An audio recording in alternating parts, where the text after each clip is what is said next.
The world is at a pivotal moment. Geopolitical clashes have spawned an intense race for technology leadership. Industries are being reshaped. Globalization is being reimagined. I'm Andrew Schwartz. And I'm Kirti Gupta. We're here to break down how geopolitics and technology are impacting our economy, our security, and our daily lives. This is GeoTech Wars.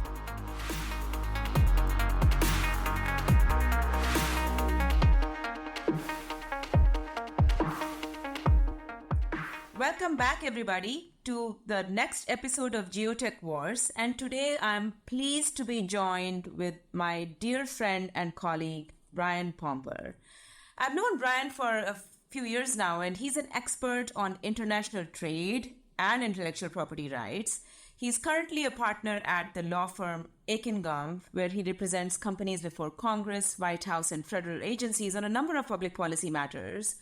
And before that, Brian served as the Chief International Trade Counsel to the Senate Finance Committee Chairman Max Baucus. And in that role, he's advised members of the Senate Finance Committee on a number of aspects of the committee's international trade and economic agenda. So when I have my trade questions, I often go to Brian. Welcome, Brian. Thanks so much, Kirti. It's my pleasure. I'm really looking forward to dig into the semiconductors topics with you and the broader trade, export control, tariff issues that we've been living with vis-a-vis technology and US-China relations and how trade patterns are changing across industries. So maybe I would like to start by just a quick question on a lot of focus on semiconductors and chips when it comes to tariffs, export controls, sanctions these days. Your take on why that is? Well, that's a complicated and multi-part question. I would start just by noting that semiconductors have long been a sensitive topic in international trade. I remember back in the 80s, the United States and Japan got into lots of fights over semiconductor chips. There were lots of trade remedy actions that were taken. There were attempts to come up with deals with Japan that they would limit the number of chips they would send to the United States. So it's been sensitive for a long time. Now, that was with Japan. That was always a political ally, a strategic ally. Now, of course, we face the issue with respect to China, which is really much more of a geostrategic competitor at best. So I think there's a lot of concern of the United States being not self-reliant on this article, the semiconductor chip, that is so unbelievably prevalent in modern day society. Now, it's not necessarily that we're reliant on China itself, but we are reliant on Taiwan for a lot of these chips, which, of course, I think there's a lot of concern if, God forbid, there was ever any, what's the word that the military people use? It's like a kinetic war between China and Taiwan. If there's ever something like that and our chip supply is cut off, we really don't have many options. And we saw that during the pandemic, right, where all of a sudden the supply of chips to the United States was severely restricted. You had auto plants idled. You had all kinds of damage to the U.S. economy during that period because we couldn't get access to the chips that we needed. And these aren't even necessarily the super high-end chips that are in, say, quantum computing or AI applications today. So chips are just so prevalent, Kirti. They're so important to not just the United States economy, but really the world economy. And I think there's a real concern. There has always been a concern, but it's especially acute now, that the United States needs to be somewhat more self-sufficient in how it is able to supply itself with the chips it needs. And, I'll just add here that, not only are chips sort of the fuel of the modern economy, I saw this recent tidbit that there are more than 1 trillion semiconductors sold globally last year. If you stack them up together, you reach higher than the maximum cruising altitude of airplane. It's just that this focus is also because it's that much of a complex technology, right? It takes time to develop and implement and build a chip in a fab or a foundry, majority of which are in Taiwan for high-end chips. It's a kind of place where you could limit tech transfer more plausibly. At least that's the thinking, I think. unlike some, software or other kinds of technologies where catch-up could be harder to limit. A lot of focus on leading node chips, like you just said, right? Like high-end chips, under 10 nanometer diameter, for critical new technologies like AI and quantum compute. And 92% of those chips are built in Taiwan. But you also shared that other types of chips, older ones, legacy ones, are important. And although until now, a lot of focus has been on the cutting edge, leading node chips, we are thinking now in the United States also about more independence, more resilience on the legacy chips. What are we thinking? Can you share a little bit about some policy proposals there?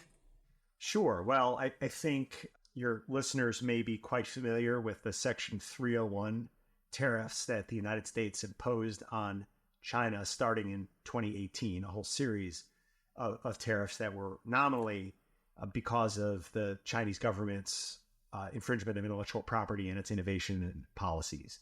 So there are quite a few tariffs on Section 301, under Section 301 of the Tariff Act of 1930, I believe, on a variety of Chinese imports, including semiconductor chips, legacy semiconductor chips.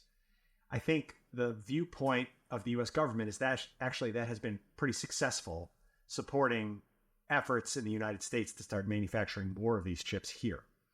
So much so that now the administration is engaged in a mandatory 4-year review of the 301 tariffs.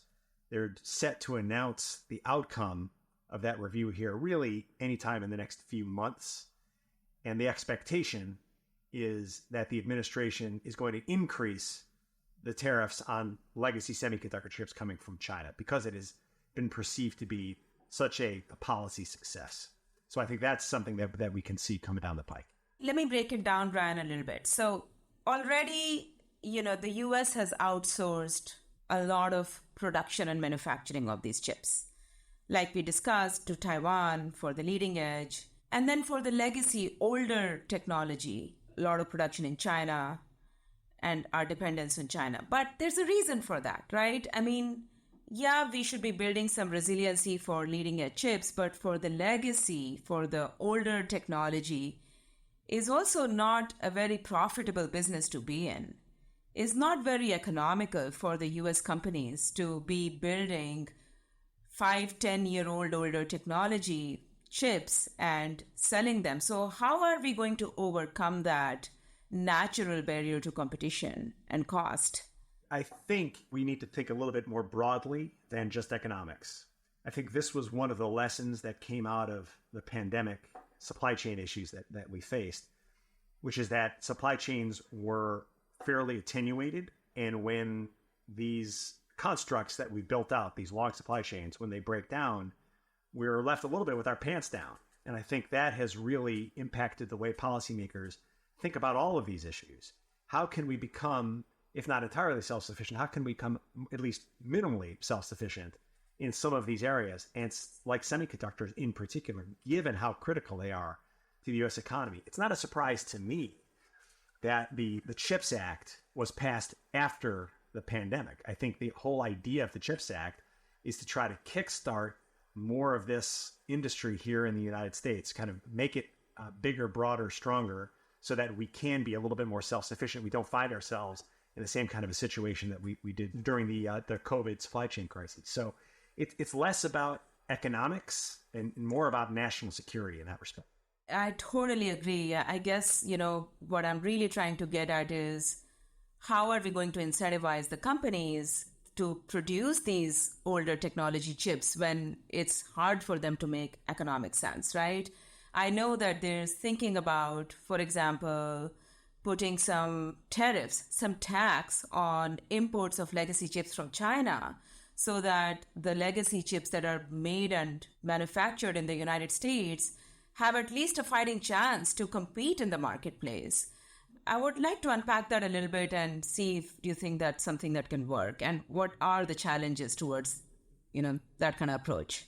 Yeah, I think that is exactly what the administration is doing. That's what I mentioned, the 301 tariffs. I think their plan is absolutely to increase the tariffs on legacy semiconductors like that to try to give U.S. companies a fighting chance. Similarly, we're all expecting tariffs on electric vehicles because Chinese electric vehicles are actually quite competitive in terms of quality, but also price, even with the 25% tariff addition that's put on the Section 301 tariff. So I think the expectation is in both of those circumstances, both electric vehicles and semiconductors, the administration is planning to increase that tariff to help the U.S. industry really compete. So it's not exactly an even playing field. In fact, it is by design an uneven, unlevel playing field. But that, again, is to try to make sure that we maintain this ability to compete here in the United States. Now, tariffs can be successful in helping the U.S. semiconductor industry. I think if you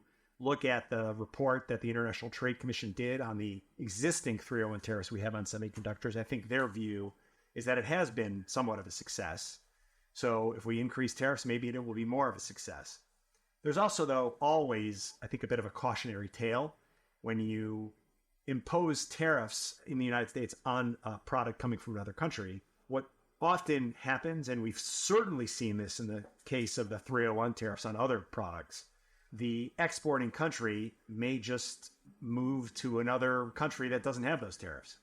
So as an example, one of the concerns that many policymakers have with respect to the U.S.-Mexico-Canada agreement, it'll start its renegotiation cycle in 2026. One of the concerns that's been highlighted is that you have Chinese companies who are not really able to penetrate the U.S. market due to the 301 tariffs, maybe setting up factories in Mexico. And this way, you've got a Chinese-owned facility in Mexico that is producing what are, by all rights, Mexican goods, exporting them up to the United States duty-free under the USMCA. And in that way, getting around the Section 301 tariffs. That is absolutely something that has caught the attention of U.S. policymakers. What they've also noted is that whereas the trade deficit with China appears to have decreased over the course of the last few years, the trade deficit with Mexico and Vietnam has increased roughly to a commensurate amount. And I think I would submit to you that's not by accident. That's exactly due to the mechanism that I'm mentioning here, is that you've got Chinese companies realizing that exporting directly from China to the United States is too difficult given the tariff wall that we have manufactured. And so they are broadening out to other countries for their manufacturing to get their products into the United States without having to pay those 301 tariffs. So this is the pickle that we're getting in, right? So let me break it down for our listeners a little bit, stepping back. Leading in critical technologies is important. Having resilience in semiconductors is critically important. And we found this sort of perfect technology, or set of technologies, I think others will follow, where we could be trying to build or rebuild internal capabilities in the United States for all kinds of technologies by imposing export controls, trade restrictions, and tariffs, especially towards China. Why are we doing this? As you said, we have to think beyond economics. We have to think about national security and technology leadership and all those important considerations. And we are now in the situation where we are thinking about, is this working out or is this not working out? How should it be working out? Now, what you just said to me reminded me of this New York Times article that came out just very recently that highlights that the United States has, in the last 2 decades, for the first time, been doing more trade with Mexico last year than with China. So Mexico has overtaken China in terms of exports to the United States. And indeed, in addition, Chinese investment in all the Latin American countries is at an all-time high. So it seems that Mexico and broader Latin America is basically serving as an intermediary of the trade ultimately to the United States for these goods. So are these tariffs ultimately helping us? I guess it depends what the goal is. In some respects, they're not, right? If the idea was to protect the U.S. economy entirely from exports from China, the Chinese can set up facilities in other countries and get around them.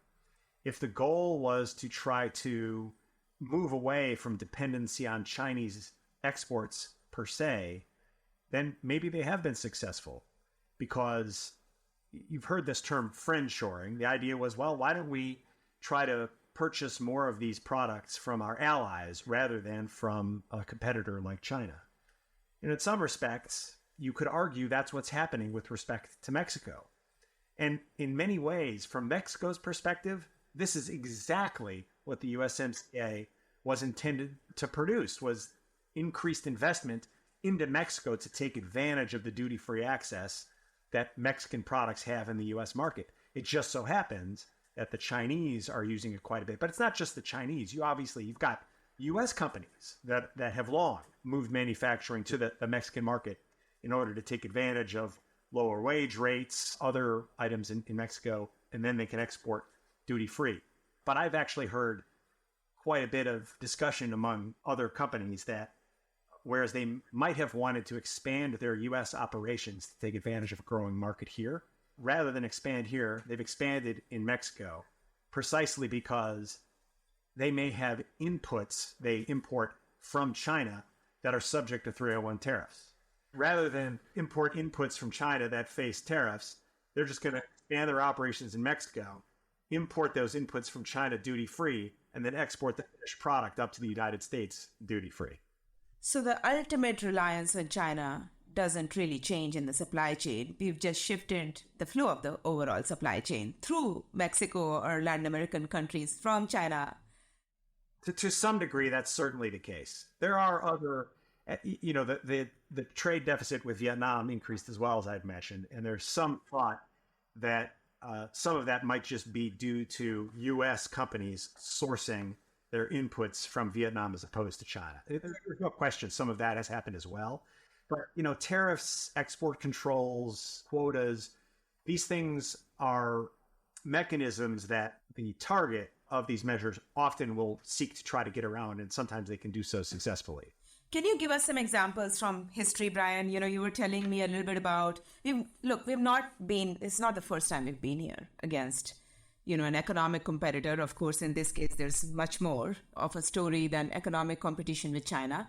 But let's take the example of 1980s, the auto industry, when the US industry and the Japanese auto industry were in head-to-head competition.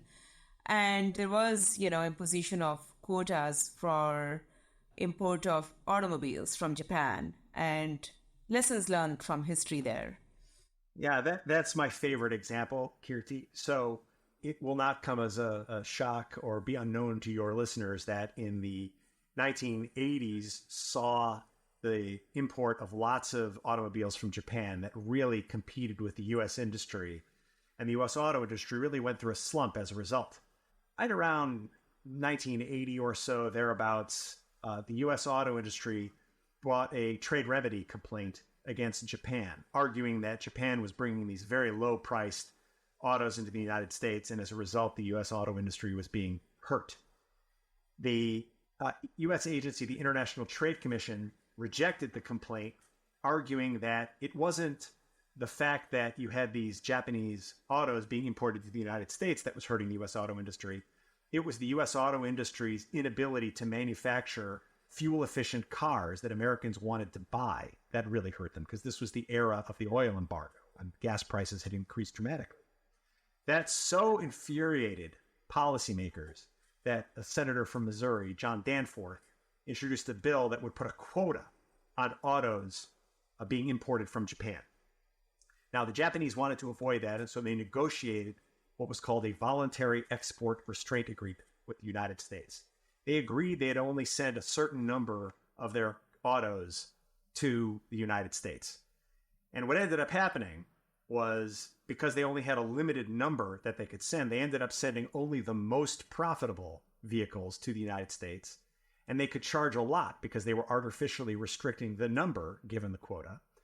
They made a ton of money, the Japanese auto companies. They could then take and plow back into research and development in Japan to make yet even more competitive autos against the United States. And moreover, the Japanese were able to use the fact that they had voluntarily restrained their auto industries from exporting to the United States as a bargaining chip in discussions with the United States on other issues. It was a give in that respect that the Japanese had given to the United States. And the last thing is that in order to get around those voluntary export restraint agreements, the Japanese industry started setting up factories inside the United States to manufacture cars that wouldn't count against the quota.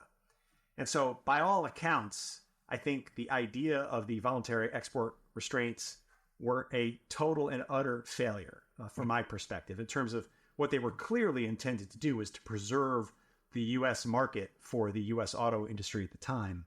And it's hard to argue that that was in any way, shape, or form a success. That's so interesting. And what do you think are the lessons learned from that story that apply today? I think the lesson is that you have to be very careful designing whatever program you're designing, be it tariffs or quotas or export controls. You need to design them in such a way, understanding that the target of those measures is going to find or going to try to find ways around them. It's a little bit, I always think about using antibiotics against bacteria. You know, if you don't use them wisely, if you don't use antibiotics wisely, the bacteria will evolve around the antibiotics and make them useless. Similar here, I think if you have measures that aren't sufficiently well calibrated or well designed for the purpose for which they're intended, the target will figure out how to get around them and ultimately undermine the purpose of the measure. So let me ask you two questions then, the questions that are on top of my mind and concern me, and I would love to hear your thoughts. So number one, I think in terms of trying to apply trade measures, let me take export controls as an example, to limit export of critical technology input to China to build high-end cutting-edge semiconductors. There have been few such rounds. Regardless of those export controls, China's Huawei a few months ago announced a high-end 7-nanometer 5G chip. Pretty impressive for most of us who are observing this as experts and thinking, okay, how did that happen? So are these export controls really working? And then the second question I've been trying to get to you is on, legacy chips, older node chips that, we got out of the business of manufacturing because they're just that much less profitable. How are we going to get around them? Are we going to be able to properly incentivize our companies to build these less profitable goods by raising the prices artificially, frankly, within the United States with the imposition of tariffs and taxes on the import of such chips? Will there just be another flow like there is, from China to Mexico to the United States? Well, with respect to export controls, I think there, again, you've got a pressure that's put onto that particular industry. And that pressure could be argued to have accelerated Huawei's development of that chip that is totally non-reliant in U.S. technology. And that's the key factor. This is not a criticism by any stretch on the U.S. export control policy. I'm not enough of an expert on that to opine. But my instinct is that having a policy that does limit the ability of the Chinese to access this market, if you've got any U.S. technology incorporated into it, is going to lead them to accelerate their efforts to make sure they're not using any U.S. technology. And so, look, Huawei was very likely to develop that sort of technology eventually anyway. Maybe it's just here sooner because of the pressure that we placed onto them.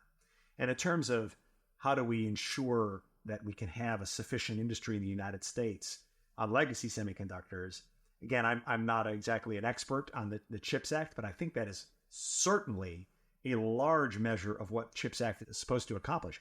I recall that there was, in fact, additional money put into that bill precisely to make sure that there were going to be chips manufactured for the auto industry that are not necessarily the highest cutting edge chips. It's just to make sure that we have the kind of chips that are needed in that industry so that we're not paralyzed in the same way that we were for a time during COVID supply chain issues. Yeah, I mean, I'm just raising the question about how will our industry find this profitable? How will we do the proper, yeah, you're right. I mean, it's there in the CHIPS Act, but the CHIPS Act money is very little money compared to what's needed for this industry to put in and invest and function properly, right? It's $56 million over $1 billion over a number of years, and compared to, any big fab or foundry, which operates on multiple billions of dollars of operating cost every year, it's a small drop in a bucket. It helps, but that's not the end-all solution. And that's, in fact, why we are thinking of imposing more tariffs on the import of legacy chips to incentivize the U.S. companies to build them. So it's absolutely correct, Kirti. I think you need to look at these things in tandem. I mean, the CHIPS Act is not designed to be a funding mechanism in its entirety. It's intended to try to kickstart market forces into making these investments. And you're right, you need to create market conditions to take advantage of those market forces. And in this circumstance, the market condition is protecting the U.S. market from very low-cost Chinese semiconductor imports.